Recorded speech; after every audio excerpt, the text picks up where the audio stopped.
RCR, la red que comunica y une al Perú.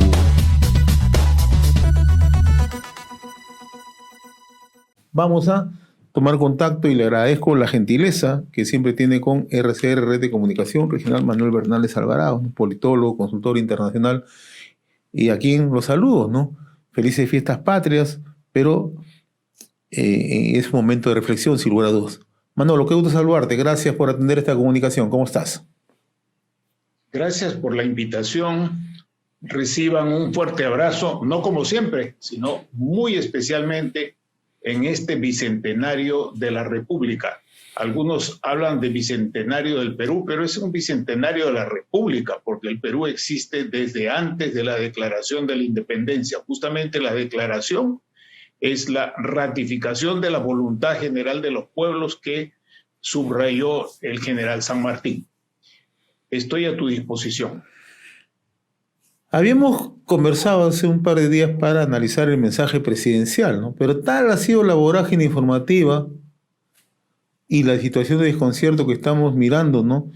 Que ahora más, con las últimas decisiones, las miradas están puestas tanto en el Ejecutivo como en el Legislativo, ¿no?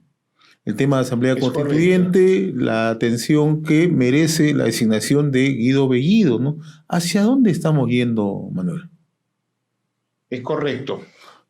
Voy a responder directamente a tu pregunta y permíteme después hacer una breve explicación con algunos telegramas. No me voy a extender. Voy a hacer simplemente telegramas que sean ayuda a la memoria. La respuesta a tu pregunta, estamos yendo por parte de la agrupación que ganó las elecciones en la segunda vuelta, porque quien gana las elecciones en la primera vuelta también es el Congreso, que sale elegido en la primera vuelta, y ese no es un dato menor.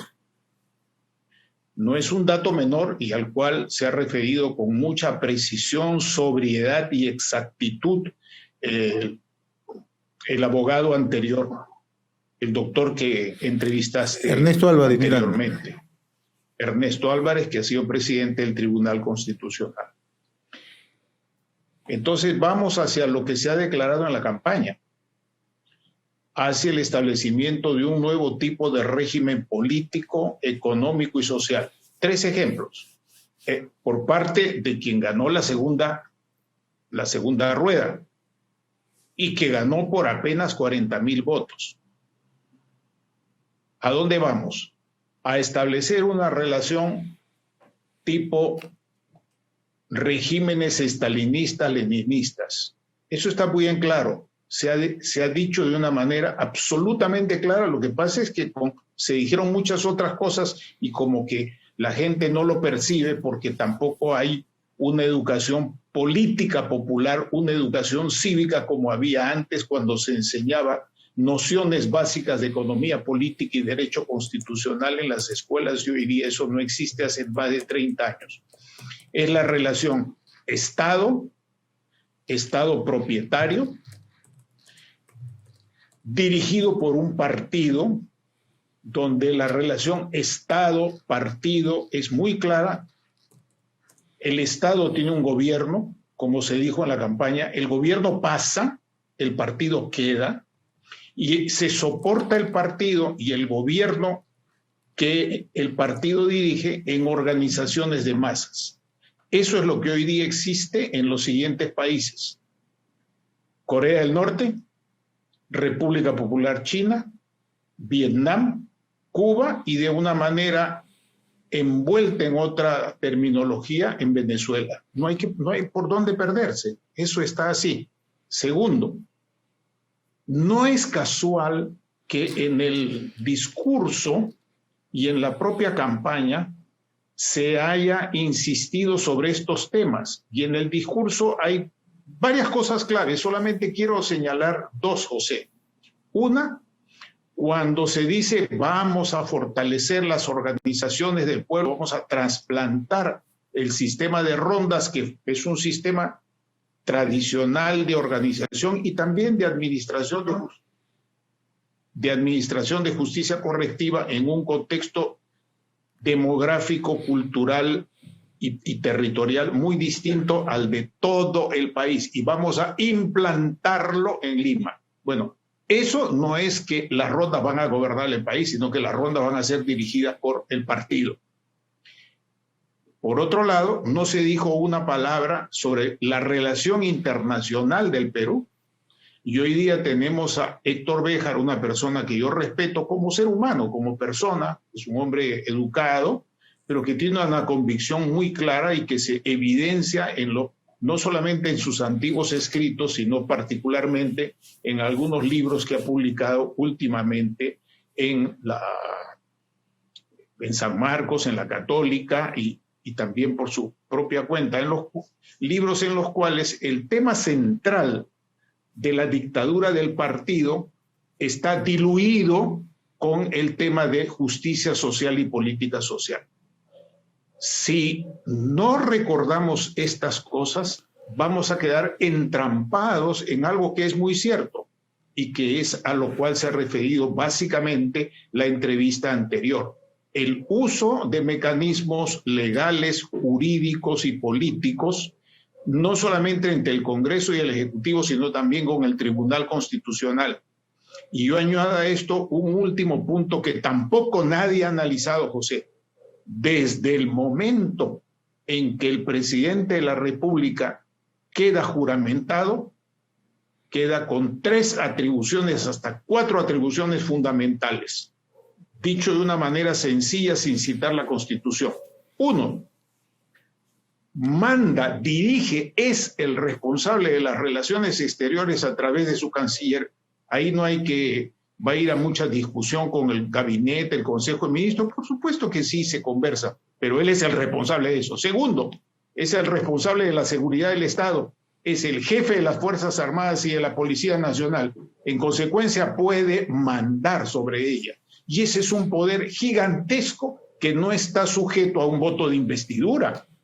Porque entonces sería como decir, el presidente de la República no tiene atribuciones constitucionales hasta que no le den el voto de investidura. ¿Me dejo entender? Sería un absurdo. Empieza sus funciones desde el momento que ha sido elegido.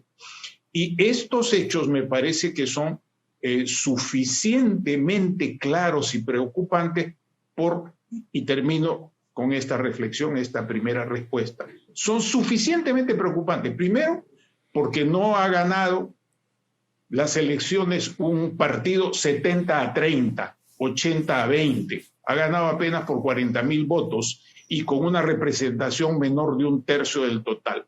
En segundo lugar, porque quien ha perdido en la segunda vuelta tampoco ha perdido con un solo partido, porque todo el mundo sabe que mucha gente votó con asco por la peor candidata que tenían las agrupaciones de derecha, y eso ya se sabía desde antes porque es quien tenía el mayor rechazo.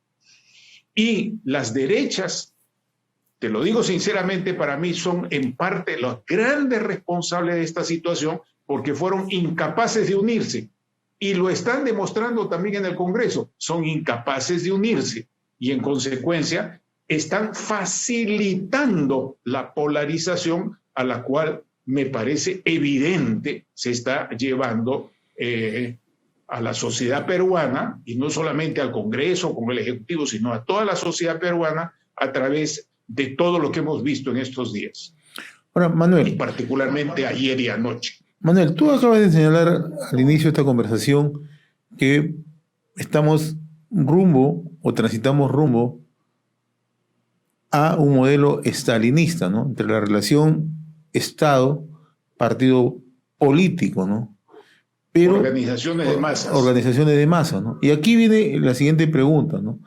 Por un lado, dentro de esa relación que se va a mantener, todo parecería indicar que el gobierno no tendría el menor reparo en disolver el Congreso para justamente convocar a una asamblea constituyente. Pero el otro elemento, cuando ya se habla de movimientos de masas, y lo que el presidente Castillo llama el pueblo permanentemente, aquí nos encontramos frente a otro escenario. No sé si tú nos ayudas a graficarlo.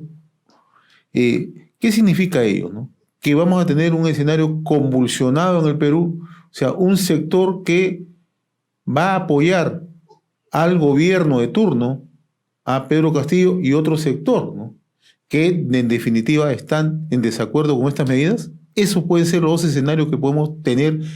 Ni siquiera puedo hablar de los próximos meses, ¿no?, sino en la próxima semana, ¿no? Es un escenario. Déjame hacerte algunas acotaciones, no discrepancias sustantivas, porque nadie tiene un solo escenario seguro. Así es. Nadie ha puesto una moneda en un jukebox y le sale la música que quiere, no es así. Yo creo que coincidimos en eso. Entonces, ¿cuál es el otro escenario? Primero, reconocer que quienes han votado por el presidente actual no han votado en masa por el Partido Perú Libre.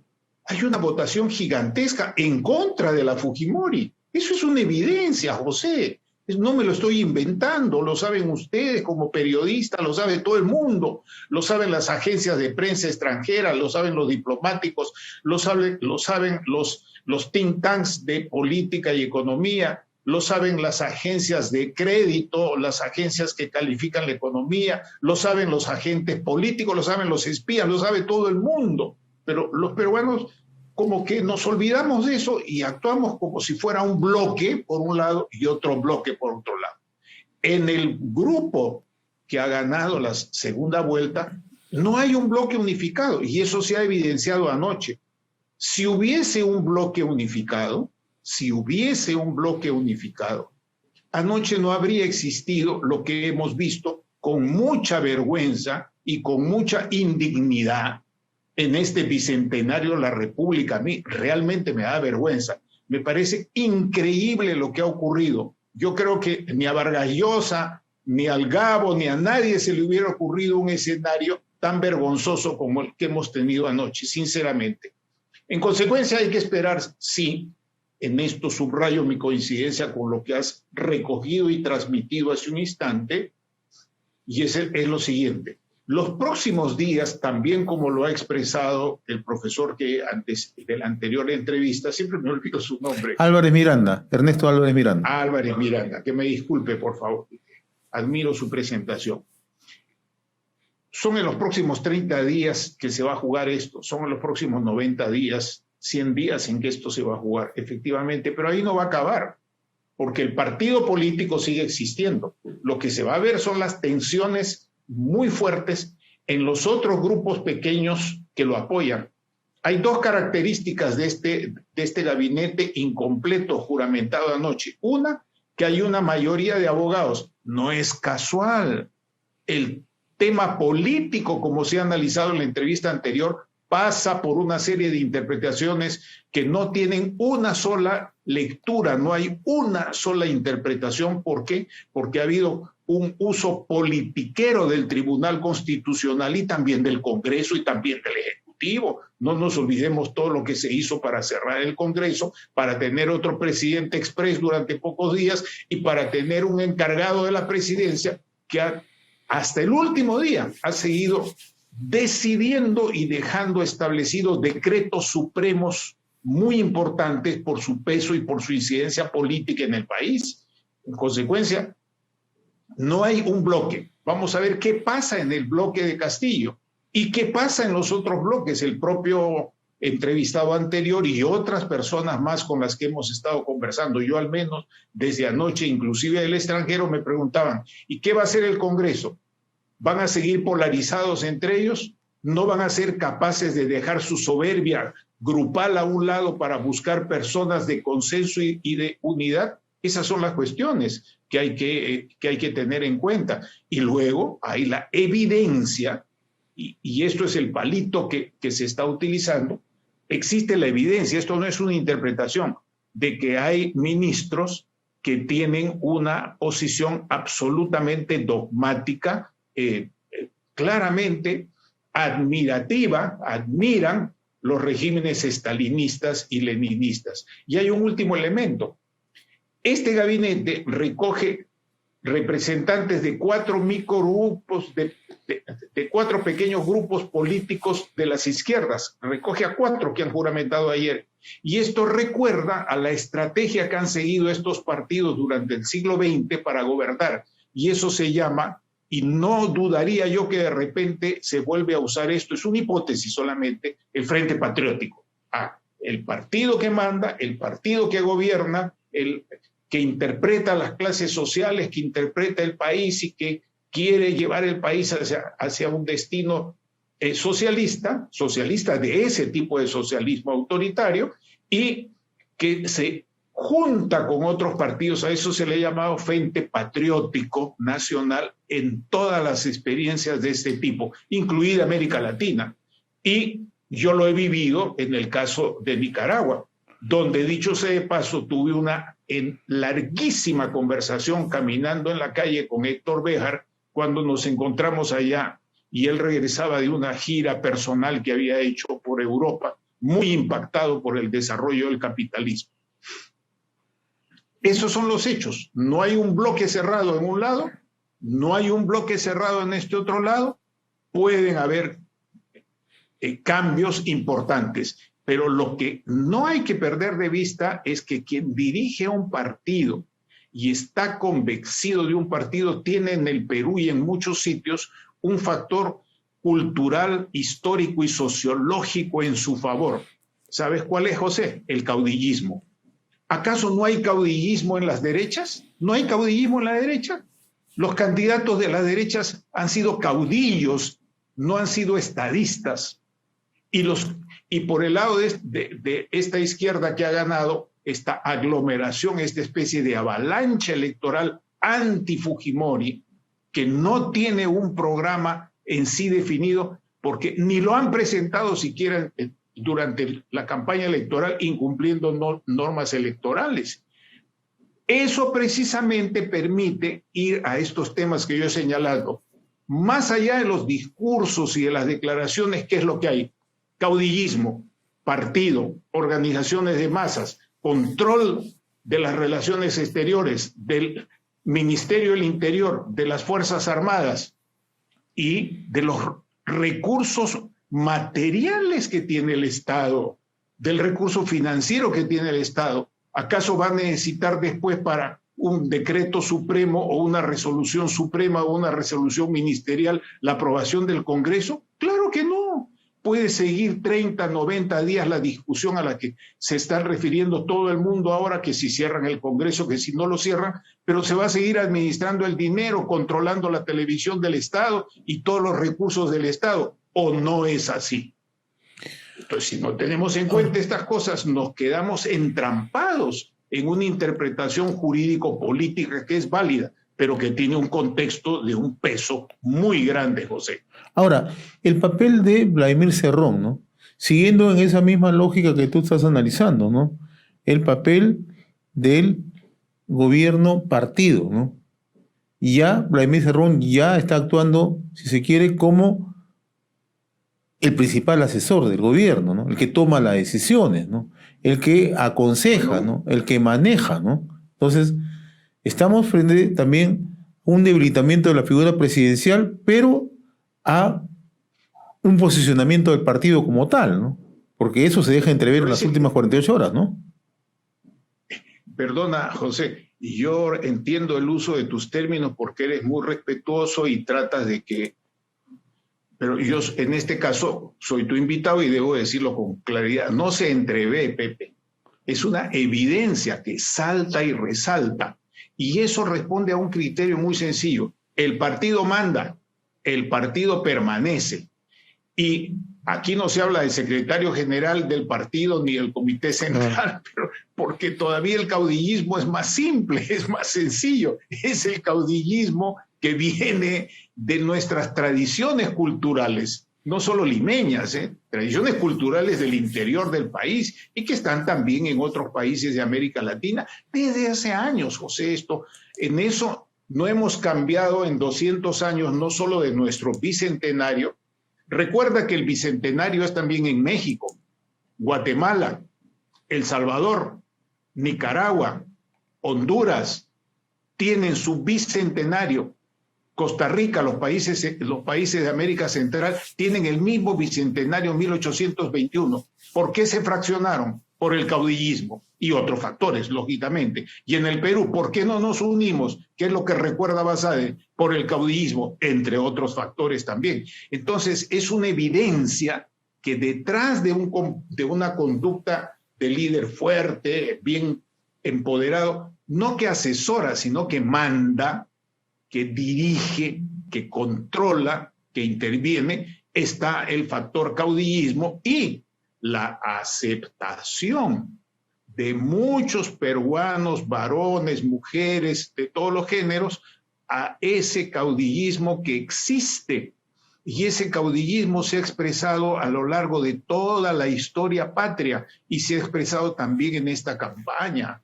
Es más, ese caudillismo tiene una característica que lo han señalado algunos periodistas extranjeros con quienes me conversé anoche, me entrevisté con ellos anoche, y es el hecho, me dijeron, oye, resulta que en tu país tienen una legislación feminista bien avanzada, y este gabinete solo tiene 2 mujeres. ¿Es un retorno al machismo? ¿Qué? No, le dije, es un retorno a la realidad. Y la realidad es que hay un caudillismo con una pauta muy fuerte de machismo, y recuerda también que entre los abogados que son la mayoría en el gabinete, existe también ese tipo de conducta con sus pequeños partidos,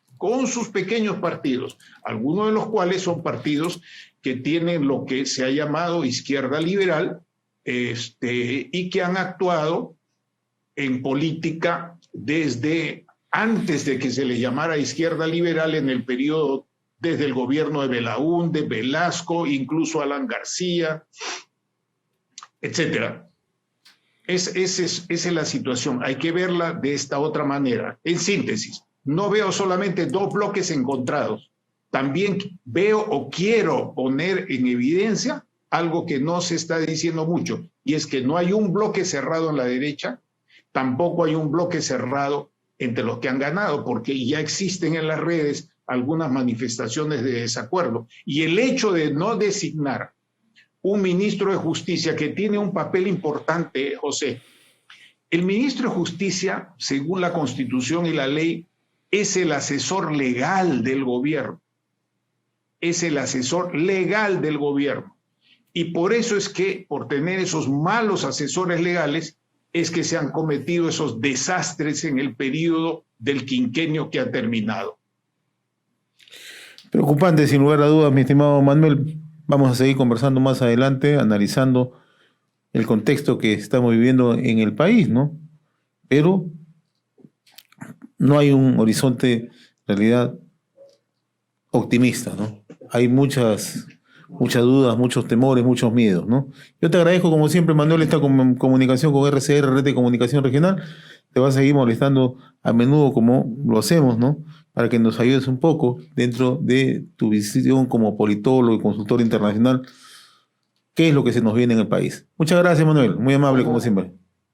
Gracias. Como humilde ciudadano que no tiene miedo de hablar, que no insulto, hablo con respeto, pero no tengo temor de hablar. Menos ahora que se necesita sinceridad y mucho rigor. Muchas gracias, un fuerte abrazo y un feliz bicentenario pese a todo. De igual manera, mi estimado Manuel, feliz bicentenario. RCR, la red que comunica y une al Perú.